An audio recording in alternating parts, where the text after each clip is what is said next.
عليكم ورحمة الله وبركاته. الحمد لله رب العالمين والصلاة والسلام على سيد الأنبياء والمرسلين وعلى آله وصحبه أجمعين.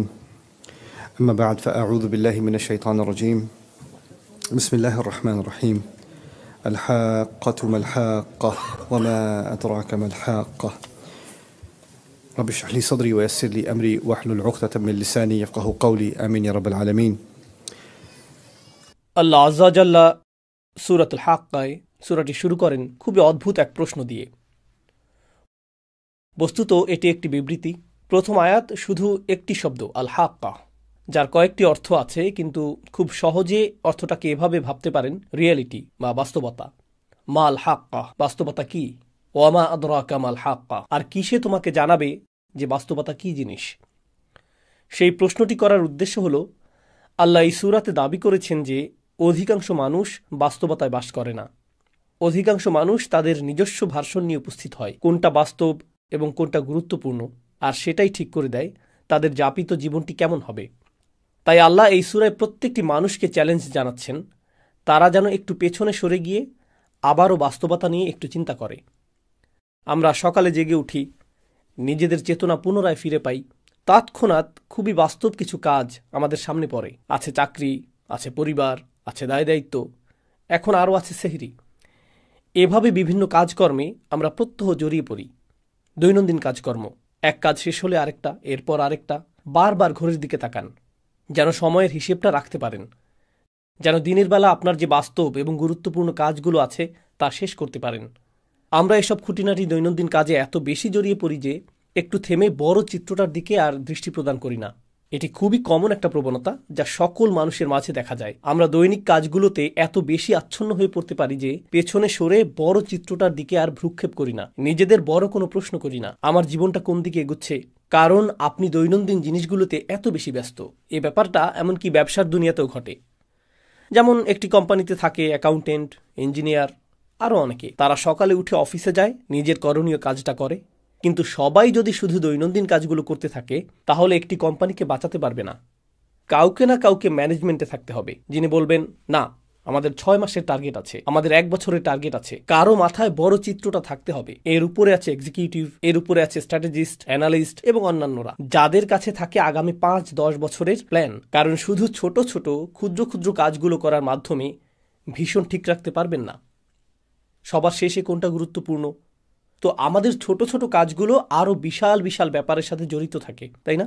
আল্লাহ প্রকৃতির মাঝে এই ব্যবস্থাপনায় সৃষ্টি করেছেন। উদাহরণস্বরূপ মৌমাছি, পিঁপড়া এবং অন্যান্য প্রাণীকুলের মাঝেও দেখা যায় তারা ছোট ছোট কাজ করে। প্রত্যেকটি পিঁপড়া জানে তাকে কি করতে হবে বাসা তৈরির জন্য। প্রত্যেকটি মৌমাছি জানে তাকে মৌচাকের কোন অংশে কাজ করতে হবে।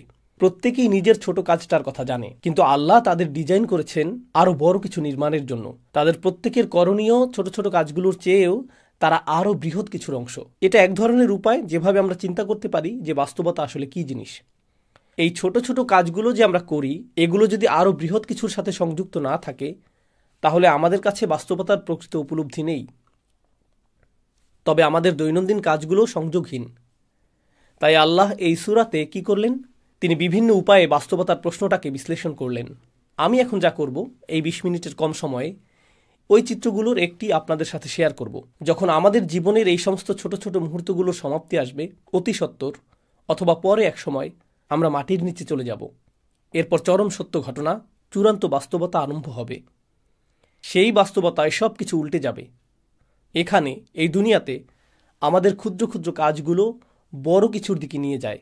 এভাবেই এই দুনিয়া কাজ করে। আপনি ছোট ছোট কাজ করেন, এমনকি যদি বিশাল কোনো দালান নির্মাণ করতে চান আপনাকে ফাউন্ডেশন দিয়ে শুরু করতে হবে। একটি একটি করে ইট গাঁথতে হবে, একটি করে কাঠের টুকরা, একটি করে পেরেক, অবশেষে তা বড় কিছুতে পরিণত হবে। কিন্তু শেষ বিচারের দিন সব কিছু উল্টে যাবে। প্রথমে বড় কিছু ঘটবে যা ছোট কিছুর দিকে নিয়ে যাবে। এই চিত্রটাই আল্লাহ তুলে ধরেছেন এবং কিভাবে সেদিন প্রকৃত বাস্তবতা অভ্যুদয় হবে। তো আজকের খুতবায় আমি আপনাদের জন্য সংক্ষেপে সেই চিত্রটি আঁকার চেষ্টা করব। সাধারণত খুতবায় আমি একটি বা দুটি আয়াতের উপর ফোকাস করি, কিন্তু ইনশাআল্লাহ কতগুলো আয়াতের সমষ্টির দিকে একত্রে দৃষ্টি দিব। আমরা আল্লাহর অঙ্কিত চিত্রটি বোঝার চেষ্টা করব, ওই চূড়ান্ত বাস্তবতার চিত্রটি। দোয়া করছি আল্লাহ তাআলা আমাদের সবাইকে সেদিনে সফলতা দান করুন। ফাইদা নুফিখা ফিস সূরি নাফখাতুন ওয়াহিদা, অতঃপর যখন সিংগায় ফুৎকার দেওয়া হবে মাত্র একটি ফুৎকার। সিংহায় ফুৎকার দেওয়ার ধারণাটি আমরা জানি কিয়ামতের দিন 2 বার ফুৎকার দেওয়া হবে। আল্লাহ 2টি হর্নের কথা উল্লেখ করেছেন, কিন্তু এখন আল্লাহ উভয় চিত্রকে এই সূরায় একত্রিত করে দিলেন। তিনি এখানে যা করেছেন, এমনকি সিংহা শব্দটি উল্লেখ করার মধ্য দিয়ে এটা কিছুটা কনসেপ্ট মাথায় নিয়ে আসে। মানুষের স্মৃতিতে যদি প্রাচীন আরবের অমুসলিম কারোর সাথে কথা বলতেন কোরআন নাজিলের সময়কালে, কোরআনের শ্রোতাদের অধিকাংশই মুসলিম ছিল না। সে সময়ের মক্কায় বেশিরভাগই মুসলিম ছিল না, আর তারা এই কথাগুলো শুনছিল। তারা যখন সিংহা শব্দটি শুনত, তারা আখিরাত নিয়ে চিন্তা করত না। তারা গায়েব নিয়ে আমাদের মুসলিমদের মতো ভাবত না। তাদের ভাবনাটা ছিল, তারা যখন যুদ্ধ করতে যেত, একজন বিউগল বা সিংহা মুখে তুলে ফুৎকার দিত, সাথে সাথে ঘুমন্ত সৈন্যরা জেগে উঠত আর যুদ্ধের জন্য লাইন ধরে প্রস্তুত হয়ে যেত। কারণ যুদ্ধ শুরু হতে যাচ্ছে, সতর্ক সংকেত প্রদানের সময় এটা। বর্তমানেও মিলিটারি ব্যারাকে, মিলিটারি ক্যাম্পে ইত্যাদিতে অ্যালার্ম সিস্টেম, সাইরেন বা হর্ন বেজে উঠলে প্রতিটি সৈন্য জানে তাকে এক্ষুনি প্রস্তুত হতে হবে, ইউনিফর্ম পরতে হবে এবং রেজিমেন্টে গিয়ে দাঁড়াতে হবে। এমনকি যদি 10,000 সৈন্য হয়, 20,000 সৈন্য হয়, প্রত্যেকে তার করণীয় সম্পর্কে জানে।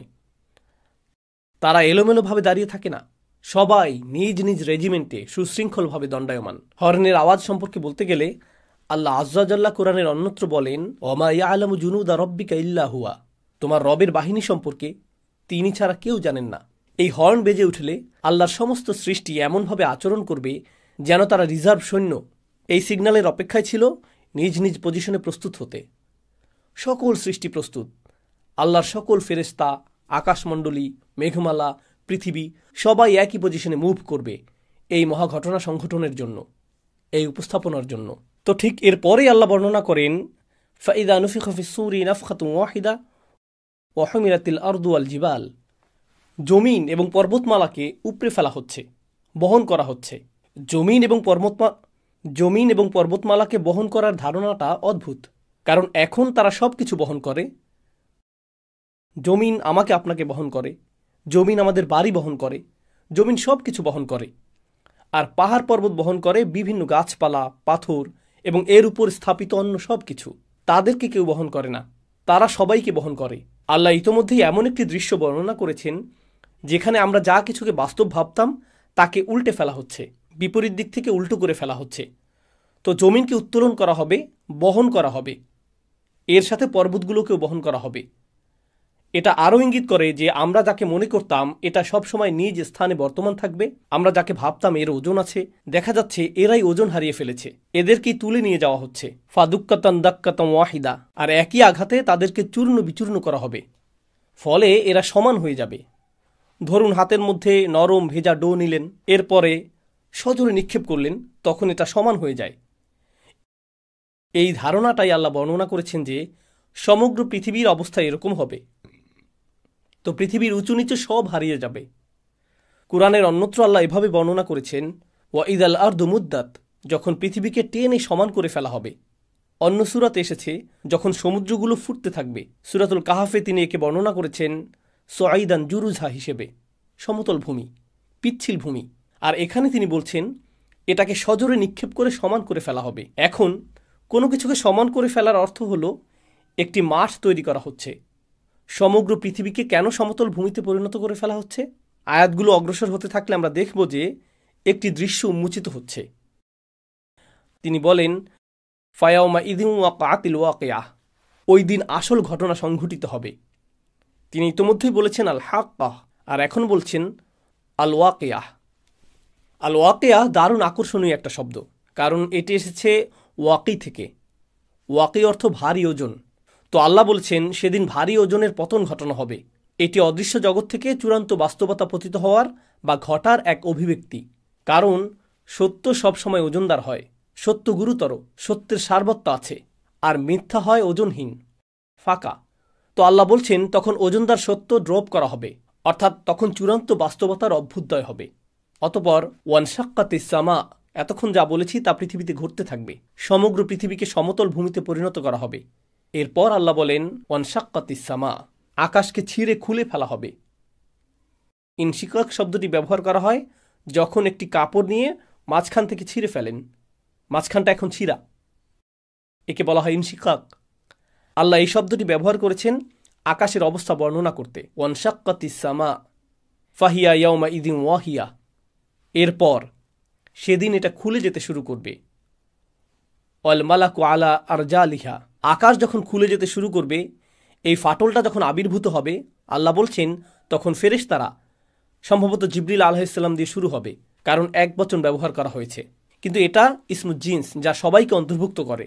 যাই হোক, ফেরেশতারা আকাশের ওই উন্মুক্ত অংশে লাইন ধরে থাকবেন। আমি চাই আপনারা গুরুত্ব দিয়ে বুঝুন এখানে কি ঘটছে। প্রাচীন যুগে যখন সেনাবাহিনী কোনো শহর জয় করতে যেত, দেখা যেত যে প্রাচীন শহরগুলোর চারপাশে বিশালাকার দেওয়াল তুলে প্রতিরক্ষা ব্যবস্থা করা হতো। তাদের থাকতো প্রকাণ্ড গেট। তারা গেটগুলো অত্যন্ত মজবুতভাবে নির্মাণ করত, কারণ শত্রুরা তো আর দেওয়াল ভেদ করে আসতে পারবে না, তাদেরকে আসতে হবে গেট ভেঙে। যদি গেট ভেঙে ফেলা হয়, গেট যদি খুলে ফেলা হয়, তার মানে শত্রুপক্ষ শহর জয় করে ফেলেছে। শহরের পতন হয়ে গেলে আগত বাহিনী তথা আক্রমণকারী বাহিনী গেইটের পাশে লাইন ধরে দাঁড়িয়ে যায় সেনাপতিকে স্বাগত জানানোর জন্য, বা বিজয়ী রাজাকে স্বাগত জানানোর জন্য। বিজয় উদযাপনের জন্য প্রস্তুতি নেওয়া হচ্ছে, তাই না? আয়াতগুলোর ভাষাতে ঠিক এরকম একটি চিত্র তুলে ধরা হচ্ছে। শুরুতে জমিনকে সমতল করা হচ্ছে, এরপর আকাশকে ছিঁড়ে খুলে ফেলা হচ্ছে। আচ্ছা, আকাশ ছিঁড়ে খুলে ফেলা বলতে কি বোঝানো হচ্ছে? আপনাদের কেউ কেউ সায়েন্সের ছাত্র বা বাচ্চারা যারা সায়েন্স পড়ে জানে যে আকাশ তো খালি জায়গা, এটা তো ফাঁকা। ছিঁড়ে খুলে ফেলা বলতে কি বোঝাচ্ছেন? আল্লাহ এখানে যা বর্ণনা করছেন তা খুব সহজে ডাইমেনশন দিয়ে বুঝতে পারবেন। আমরা আছি দৃশ্যমান ডাইমেনশনে, যেখানে আমরা একে অপরকে দেখতে পাচ্ছি, আমরা ভাবছি এটাই বাস্তব। কিন্তু ঠিক এই মুহূর্তে আমাদের সাথে ফেরেশতারা আছেন। ঠিক এই মুহূর্তে কিরামান কাতিবিন, মর্যাদাবান ফেরেশতারা আমাদের সব কিছু লিখে রাখছেন একটি খাতায়। এটি এমনকি কালি দিয়ে লেখা হচ্ছে না, এটি কিতাবুম মারকুম, পেজগুলোতে সেলাই করা হচ্ছে। কারণ কালির ক্ষেত্রে যদি পানি পড়ে লেখাগুলো অস্পষ্ট হয়ে যেতে পারে, বা আঙুল দিয়ে ঘষা দিলেও দাগ পড়ে যেতে পারে। কিন্তু লেখা যদি সেলাই করা হয়, আমরা যাকে বলি এমব্রয়ডারি, আমাদের কাজগুলোকে পাতাগুলোতে এমব্রয়ডারি করে নথিভুক্ত করা হচ্ছে কিতাবুম মারকুম। আরবিতে এর নাম রকম। এভাবেই রেকর্ড করা হচ্ছে। এটা ঠিক এখনই ঘটছে, কিন্তু আমরা তা দেখতে পাচ্ছি না, কারণ এটা ঘটছে একটি পর্দার ওপরে। এই পর্দার নাম হলো গাইব, গাইবের পর্দা। এজন্য গাইবের ধারণাটা কি ঘটবে বিচার দিবসে। ফাকাশাফনা আনকা গিতাআক, সূরা কাফে যেমন এসেছে। তিনি বলেছেন, আমি পর্দা সরিয়ে দিয়েছি, তোমার সামনে যে পর্দা ছিল তা আমি সরিয়ে দিয়েছি। অতএব এই মুহূর্তে চোখের সামনে একটি পর্দা আছে, যা আমাকে অদৃশ্য জগৎ দেখতে বাধা দিচ্ছে। ঠিক একইভাবে যখন কোনো ডাক্তারের কাছে যান, ওনারা যখন এক্সরে করেন, তারা এক্সরে মেশিনের ভেতর দিয়ে এমন কিছু দেখেন যা আমি আপনি এই মুহূর্তে দেখতে পাচ্ছি না। একটি লেন্স থাকে, একটি ডিভাইস থাকে, যা অদৃশ্য পর্দা দূর করে দেয়। ফলে আপনি শরীরের ভেতরের জিনিসও দেখতে পাচ্ছেন, যা অন্যথায় দেখা সম্ভব ছিল না। একই ব্যাপার মিলিটারি প্রযুক্তিতেও দেখা যায়। তারা থার্মাল গগলস পরিধান করে, যেটা দিয়ে আপনি দেয়াল ভেদ করে দেখতে পাবেন যে অন্য পাশে কতজন লোক আছে, বা এরকম কিছু। তো ধারণাটা অনেকটা এরকম। আল্লাহ বলছেন, অদৃশ্যের পর্দা ছিঁড়ে খুলে ফেলা হচ্ছে। অদৃশ্যের ওপারে কি আছে? ফেরেশতারা, অদৃশ্য জগৎ। তারা তখন দৃশ্যমান জগতে প্রবেশ করতে থাকবেন। তখন প্রথমবারের মতো মানবজাতি ফেরেশতাদের দেখতে পাবে। শেষ বিচারের দিন আকাশ ছিঁড়ে যে গেটটি খুলে ফেলা হয়েছে, আল্লাহ বলছেন ফেরেশতারা ওই গেটের সকল পাশে লাইন ধরে উপস্থিত হবেন। ওয়াল মালাকু আলা আরজাইহা ওয়া ইয়াহমিলু আরশা রাব্বিকা ফাওকাহুম ইয়াওমাইযিন সামানিয়া, এবং আরশ, আল্লাহর রাজ সিংহাসন, সেদিন বহন করা হবে 8 জন দিয়ে। এই 8 জন কারা সে বিষয়টা আল্লাহ বর্ণনা করেননি, কিন্তু মুফাসসিরগণ বলেন ওনারা 8 জন বিশেষ ফেরেশতা, যারা আল্লাহর আরশ বহন করার দায়িত্বে নিয়োজিত। আল্লাহর আরশের একটি ভার্সন সেদিন বহন করে আনা হবে, শুধু মানুষকে দেখানোর জন্য যে রাজাধিরাজ আল্লাহ মানুষের বিচার শুরু করতে যাচ্ছেন। কারণ আগের যুগে এখানে প্রতীকের ব্যাপারটা গুরুত্বপূর্ণ। আগের যুগে গার্ডরা রাজাদের বহন করত এক ধরনের ছদ্ম সিংহাসনে, কারণ আসল সিংহাসনটা অন্য কোথাও আছে। এই বহনযোগ্য সিংহাসনটা আনা হয়েছে শুধু বিচার কার্য পরিচালনার জন্য। যদিও রাজার এখন আগমন ঘটেনি, কিন্তু সিংহাসন আনা হয়েছে। তো ওয়াহমিলু আরশা রাব্বিকা ফাওকাহুম ইয়াওমাইযিন সামানিয়া, আর্মিরা গেট খুলে ফেলেছে, সিংহাসন আনা হয়েছে 8 জন দিয়ে। এই 8 জন কি ফেরেশতা, নাকি আল্লাহর অন্য কোনো সৃষ্টি? আলী রাদিয়াল্লাহু তাআলা আনহু সহ অন্যরা বলতেন যে 8 জন বলতে কি 8 জন, নাকি 8,000, নাকি 8 লেজন বোঝানো হয়েছে। মা হিয়া হাদিহি সামান, আমরা জানি না এটা এই 8 কারা, এটা আল্লাহ আমাদের জানাননি। তো তিনি বলেন ইয়াউমাইযিন ইউরাদুন, এত সব কিছু কেন ঘটছে?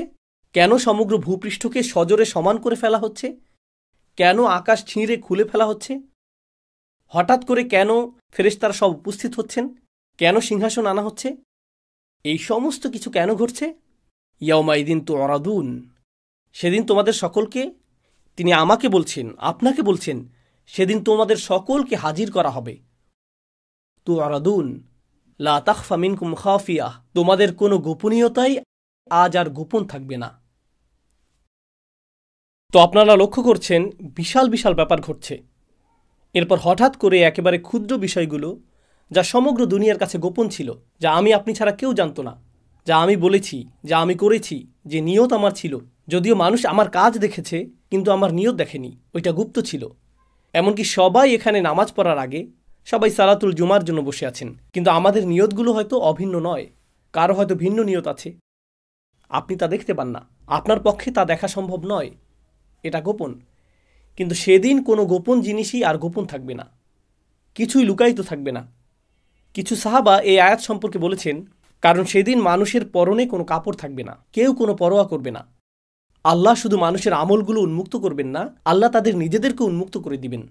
তো লা তাখফা মিনকুম খাফিয়া, এখন ব্যাপারটা এমন যেন এই বিশাল ঘটনা, আকাশ এবং সমগ্র পৃথিবীকে নতুন করে সাজানো হয়েছে, নতুনভাবে ইঞ্জিনিয়ারিং করা হয়েছে।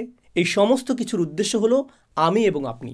এই সমস্ত কিছুর উদ্দেশ্য হলো যেন আমি আপনি আল্লাহর সামনে দণ্ডায়মান হই এবং বিচারের সম্মুখীন হই। এই সমস্ত কিছু হলো ঘটনার পূর্ব প্রস্তুতি। এখন প্রশ্ন উঠে, আল্লাহ আজ্জাওয়াজাল্লাহ হলেন আল হাকিম, তিনি সকল প্রজ্ঞার মালিক। আর আল্লাহ আজ্জাওয়াজাল্লাহ ইন্নামা আমরুহু ইদা আরাদা শাইআন আইয়াকুলা লাহু কুন ফায়াকুন, আল্লাহ শুধু বলেন হও আর এটা হয়ে যায়। তো কেউ মারা যাওয়ার সাথে সাথে আল্লাহ বলতে পারতেন অমুককে জাহান্নামে ফেলো, অমুককে জান্নাতে রাখো। তিনি তৎক্ষণাৎ সিদ্ধান্ত নিতে পারতেন। তার তো এই মহা আয়োজনের দরকার নেই। তাকে তো আকাশ খুলতে হবে না, ফেরেশতাদের প্রদর্শন করতে হবে না, এরপর সিংহাসন আনতে হবে না, এরপর আমাদের সমস্ত আমলগুলো গণনা করতে হবে না, আল্লাহকে তো ভালো মন্দ গুনতে হবে না। তিনি তো সব ইতিমধ্যেই জানেন।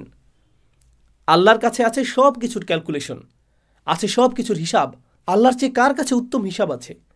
তাহলে আমাদের সম্মুখে আল্লাহর এই বিশাল দৃশ্যের অবতারণা করার উদ্দেশ্য কি? ব্যাপারটা আসলে ন্যায় বিচারের ধারণার সাথে সম্পর্কযুক্ত। এই দুনিয়াতে মানুষ যে বিষয়গুলো চায় তার মধ্যে একটি হলো ন্যায় বিচার। কিভাবে ন্যায় বিচার হয়? দুটি বিষয় ঘটতে হবে যদি ন্যায় বিচার পেতে চান। প্রথম যে বিষয়টি ঘটতে হবে তা হলো বিচার প্রক্রিয়ার ন্যায্যতা থাকতে হবে, বিচার প্রক্রিয়ার নিরপেক্ষতা থাকতে হবে।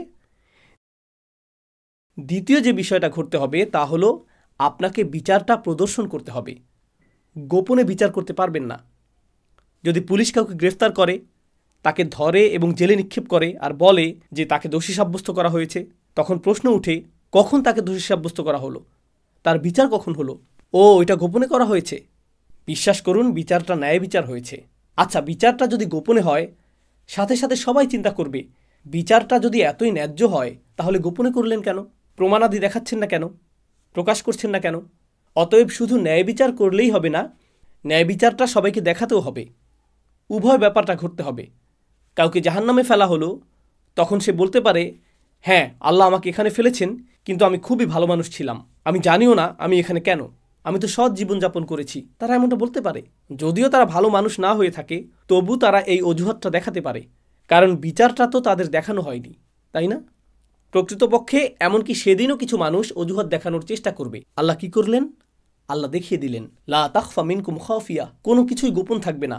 ভালো কিছু যেমন গোপন থাকবে না, তেমনি খারাপ কিছু গোপন থাকবে না। আপনি নিজে, আমি নিজে সাক্ষ্য দিব আল্লাহ ন্যায় বিচার করেছেন। এটি একটি ন্যায্য বিচার। এখানে কোনো অন্যায় করা হয়নি, কারো প্রতিই না। ফামান ইয়ামাল মিসকালা যাররাতিন খায়রান ইয়ারাহু ওয়া ইয়ামাল মিসকালা যাররাতিন শাররান ইয়ারাহু। অনুপরিমাণ ভালো কাজ এবং অনুপরিমাণ খারাপ কাজও আপনি নিজেই দেখতে পাবেন। এটাই মূল কারণ। এত বিশাল আয়োজন করা হবে এই জন্য যে যেন আল্লাহ প্রদর্শন করতে পারেন বিচারটা কত ন্যায়ানুগ হয়েছে। আমার আপনার চোখের সামনেই এটা ঘটবে। এটা সেই মহাবিচারের প্রস্তুতি। এখন কিছু সময়ের জন্য একটু কল্পনা করুন, আমরা বিভিন্ন ইভেন্টে যোগ দিই। কেউ ঈদ পার্টির আয়োজন করলো, এটা একটা ইভেন্ট। চলুন আরও বড় কোনো ইভেন্টের কথা চিন্তা করি। নতুন প্রেসিডেন্টের শপথ অনুষ্ঠান হবে বা নতুন প্রধানমন্ত্রী নির্বাচন করা হয়েছে, তখন অনুষ্ঠান করা হয়, উদ্বোধনী অনুষ্ঠানের আয়োজন করা হয়। জাতীয় উৎসবের একটি দিন, বিশাল এক ব্যাপার। যখন বিশাল কিছু হয় তার জন্য প্রস্তুতিটাও হয় অনেক বড়। আল্লাহ এত ব্যাপক প্রস্তুতি নিচ্ছেন, এত প্রকাণ্ড আয়োজন। কত যে আয়াতে এই ইভেন্টের প্রস্তুতির কথা এসেছে। সিংহার আওয়াজ থেকে শুরু করে আকাশ ছিঁড়ে ফেলা, ফেরেশতাদের সারিবদ্ধ হয়ে দাঁড়িয়ে যাওয়া, সিংহাসনের আগমন, এই যে এত বিশাল আয়োজন আমার কৃতকর্মগুলো হিসেবের জন্য, আপনার কৃতকর্মগুলো হিসেবের জন্য। আল্লাহর কাছে আমাদের কর্মগুলো এতটাই গুরুত্বপূর্ণ, অথচ আমরা মনে করি আমাদের কৃতকর্মগুলো ছোটোখাটো বিষয়। মনে আছে আমি যে শুরুতে বলেছিলাম এই জগতে ক্ষুদ্র ক্ষুদ্র বিষয়গুলো বড় কিছুর দিকে নিয়ে যায়। আর বিচার দিবসে কি হবে? সেদিন বিশাল বিশাল ব্যাপারগুলো ঘটবে আমার আপনার একেবারে ক্ষুদ্র ক্ষুদ্র আমলগুলোর হিসাব নিকাশের জন্য। তাই আমাদের মুখ থেকে নির্গত হওয়া কোনো শব্দকে আমরা ছোট করে দেখি না, আমাদের কৃত কাজগুলোকেও আমরা হালকাভাবে দেখি না। এটাই মূল কারণ। অতঃপর তিনি সুবহানাহু ওয়া তাআলা বলেন, ফাআম্মা মান উতিয়া কিতাবাহু বিয়ামিনিহি ফায়াকুলু হা উমুকরাউ কিতাবিয়াহ। মাত্র 2 মিনিট বাকি আছে, তাই সংক্ষেপে তুলে ধরব। আপনারা নিজে নিজে পড়ুন, ইনশাআল্লাহ এর থেকে উপকৃত হবেন। তিনি বলেন, আর যার আমলনামা তার ডান হাতে দেওয়া হবে, যে কেউ যাকে তার আমলনামা ডান হাতে দেওয়া হবে, আল্লাহ আমাদের সবাইকে তাদের অন্তর্ভুক্ত করুন। তো কেউ যখন তার ডান হাতে নিজ কৃতকর্মের খাতাটি পাবে, আল্লাহ বর্ণনা করেন, হা উম হা উম। হা উম মানে এদিকে আসো এবং গ্রহণ করো। হা উমের একটি অর্থ হলো এখানে আসো এবং নাও। আপনারা বিচার দিবসের বর্ণনা আগেও শুনেছেন। সেদিন কেউ কারো কোনো খবর রাখবে না। ইয়াউমা তারাউনাহা তাযহালু কুল্লু মুরদিআতিন আম্মা আরদাআত।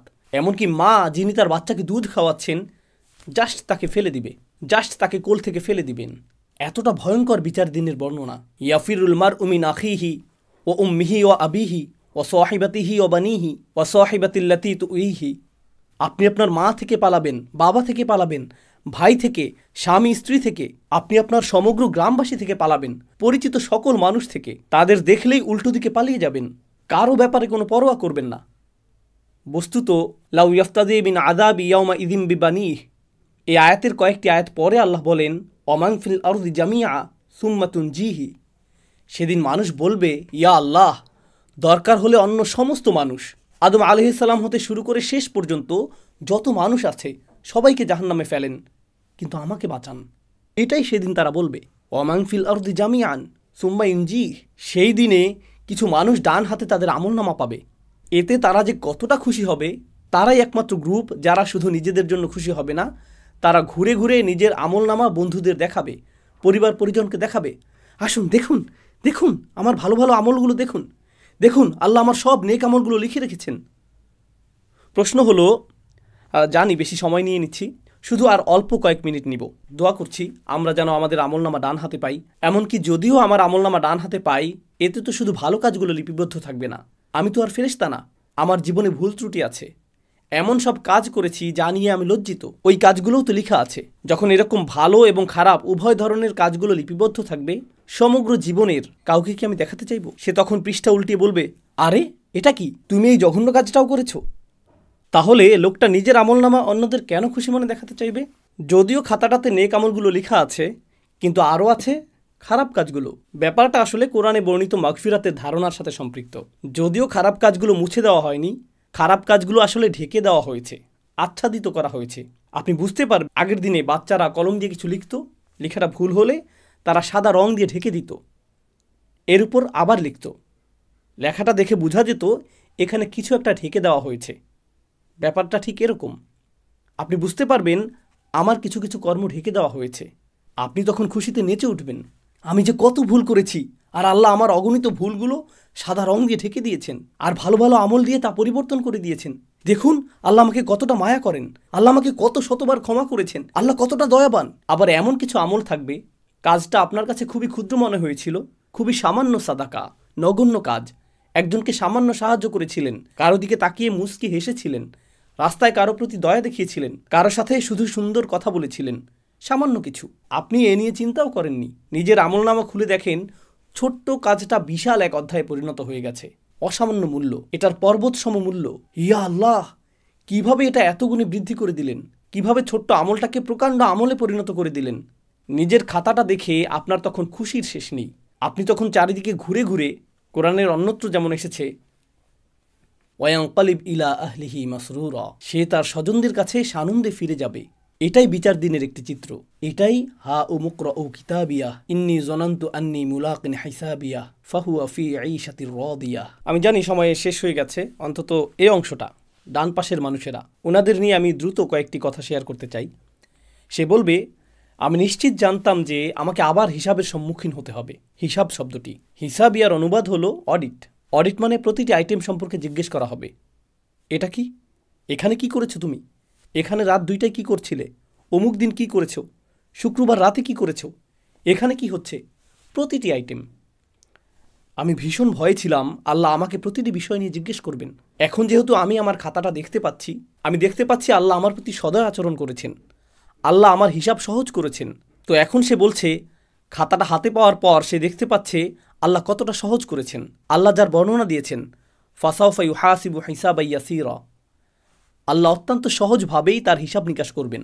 এখন সে আল্লাহর দিকে ফিরে বলছে, আমি যে কতটা আতঙ্কিত ছিলাম এই ভয়ে যে আমি অতিশয় কঠিন এক হিসাবের সম্মুখীন হব। ফাহুয়া ফি ঈশাতিন রাদিয়া। এরপর আল্লাহ বলেন, সে এমন এক জীবন অতিবাহিত করবে যেখানে প্রত্যেকটি জিনিস, একদম সব কিছু তাকে আনন্দিত করবে। সব কিছু এমন হবে। জানেন তো, অনেক সময় ছুটি কাটাতে সবচেয়ে সেরা কোথাও গেলেন, সেখানেও কিছু একটাতে সমস্যা থাকবে। সবচেয়ে সেরা জামাটা পরলেন, সর্বোত্তম খাবার আহার করলেন, সুন্দরতম হোটেল, সুন্দরতম দৃশ্য, হোটেলের সেরা রুমটা পেলেন, সব কিছু পারফেক্ট। তবুও ভেতরে কিছুটা হতাশা অনুভব করছেন। কোনো চিন্তা, কোনো সমস্যা, কোনো একটা বাজে স্মৃতি, কিছু একটা আপনার মাথায়, খাবারটা আসলে এতটা সুস্বাদু লাগছে না। কারণ কিছু একটা এখনও অনুপস্থিত। কারণ সম্পূর্ণরূপে সন্তুষ্ট হওয়া, পুরোপুরি সুখী হওয়া, এটা কি প্রায় অসম্ভব মনে হয় মানুষের জন্য। সম্পূর্ণরূপে, পুরোপুরি, সকল দিক থেকে সুখী হওয়া অসম্ভব। সব সময় কিছু না কিছু থাকবেই যা এই সুখটাকে হ্রাস করে দিবে, অল্প পরিমাণে, কিছুটা ক্ষুদ্রাকারে। লাকাদ খলাকনাল ইনসানা ফি কাবাদ। আল্লাহ জান্নাতের জীবনটাকে যে কতটা মুবালাগা সহকারে বর্ণনা করেছেন, কতটা অতিরঞ্জন সহকারে বর্ণনা করেছেন।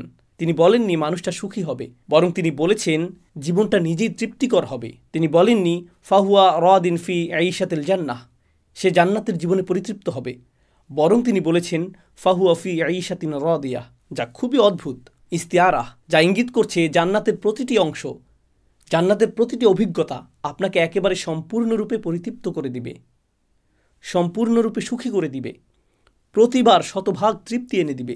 ধরুন কাউকে একটু উপহার দিলেন, সে অতি কষ্টে একটু হাসি দিয়ে বলবে থ্যাংক ইউ। কি, পছন্দ হয়নি? জি হয়েছে, আমি আসলে অনেক চাপে আছি। আপনি তখন, কী লাভ হলো, তোমাকে উপহার দিলাম আর তুমি এখনও মুখ কালো করে আছো, তোমাকে খুশি করা অসম্ভব, এই জীবনে এটা সম্ভব না। আপনি সম্পূর্ণরূপে পরিতুষ্ট হতে পারবেন না। ফাহুয়া ফি ঈশাতিন রাদিয়া ফি জান্নাতিন আলিয়া কুতুফুহা দানিয়া। প্রতিজ্ঞা করছি এটাই শেষ কথা।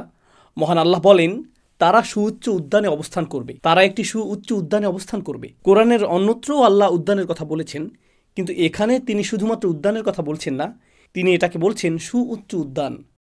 বিষয়টা কৌতূহল জাগ্রতকারী, কারণ আলিয়া শব্দটি আক্ষরিক এবং রূপক উভয় অর্থেই ব্যবহৃত হতে পারে। এর মানে কি?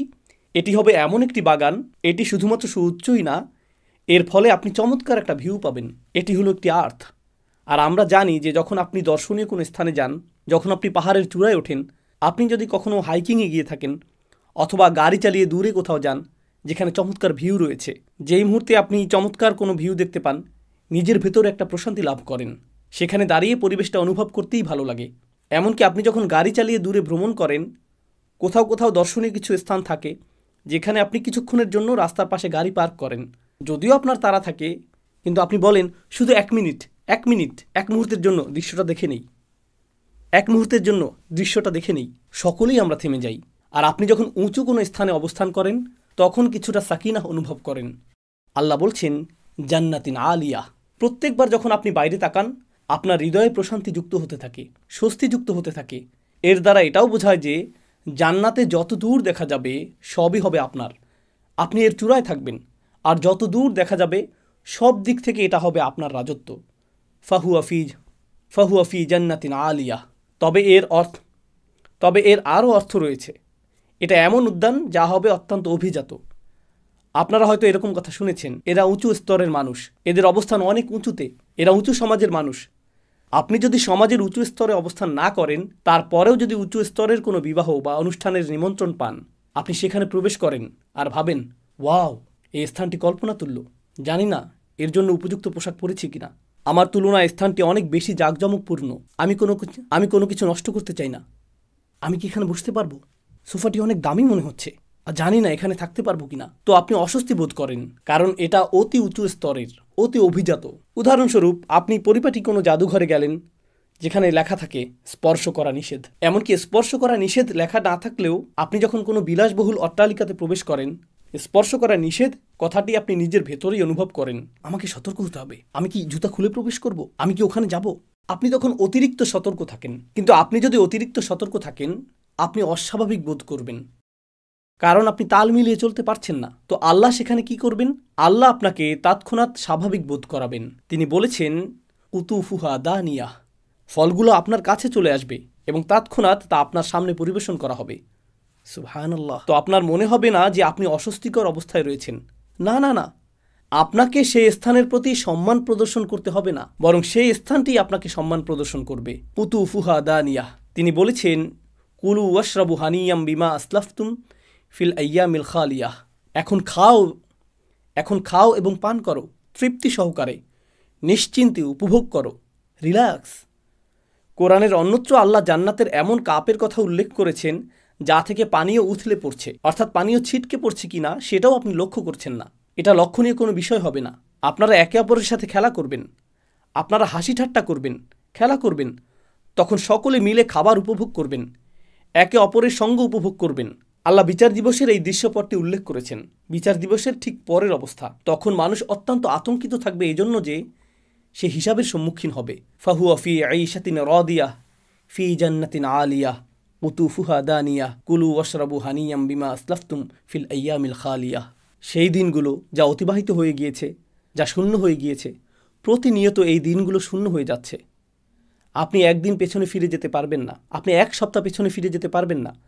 গত কয়েকদিনের কথা চিন্তা করুন, আমরা হিসাবও রাখতে পারছি না, সময় এত এত দ্রুত এগিয়ে যাচ্ছে। তো এই দিনগুলো হবে এরকম, আপনি পেছনে ফিরে তাকাবেন আর জীবনকে মনে হবে এটা যেন একটা বোতল যা দ্রুত শূন্য করা হয়েছে। আল্লাহ এই ধারণাটিকেই এখানে বর্ণনা করেছেন। এর উদ্দেশ্য হলো যাতে আপনি এবং আমি উপলব্ধি করতে পারি যে এই পৃথিবীতে আমাদের হাতে যে কয়েকদিন সময় রয়েছে, আসুন এর সর্বোত্তম ব্যবহার করি, যাতে আমার আমলনামাটি এমন কৃতকর্ম দিয়ে পরিপূর্ণ করতে পারি যার ফলে আমরা তা উন্মুক্ত করে অন্য একজনকে দেখাতে পারবো যে দেখো আমি কত চমৎকার কাজ করেছি, আর আল্লাহ আমার প্রতি অসম্ভব করুণা করেছেন। আল্লাহ আজ্জা জাল্লাহ আমাদের সকলকে ডান দিকের অধিবাসীদের অন্তর্ভুক্ত করুন, যারা ডান হাতে আমলনামা গ্রহণ করবেন। আর মহান আল্লাহ আমাদেরকে মিলিত করুন তার জান্নাতে, চমৎকার সুউচ্চ সেই উদ্যানে। বারাকাল্লাহু লি ওয়া লাকুম ফিল কুরআনিল হাকিম ওয়া নাফা'নি ওয়া ইয়্যাকুম বিল আয়াতি ওয়া যিকরিল হাকিম।